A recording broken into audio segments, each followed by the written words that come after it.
Binaril, kinaladkad ang bangkay, saka iniwan na lang sa kalsada. Yan ang sinapit na isang babae na nakuhanan daw ng droga. Saksi si Susan Enriquez.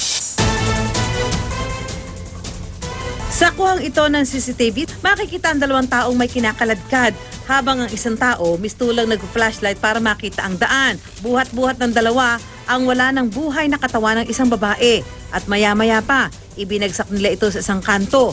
May mga tao na noon sa paligid pero hindi ito alintana ng mga suspect na kaswal lang naglakad palayo. Nakakalungkot din na siguro sa natatakot na lang din sila, ayaw na lang nila madamay o kung ano man. Kaya hindi na rin sila nagbibigay ng anumang kung ano yung totoo na kung kilala o hindi. Sa isa pang kuha ng CCTV, nakuhanan pa ang biktima. Buhay pa noon at sakay ng isang motorsiklo kasama ang isang kaangkas. Tumigil ito sa isang madilim na lugar. Ilang sandali ang lumipas, 4 na kislap ang nakita sa CCTV. Putok daw ito ng baril, sabi na nagbabantay sa barangay. Ilang minuto pa nakita na ang kinakaladkad na katawan ng babae. Di na nakita kung ano ang nangyari sa kaangkas nito. Walang pagkakakilanlan sa biktima na tinatayang 25 hanggang 35 years old. May tama ito ng bala sa ulo at likod.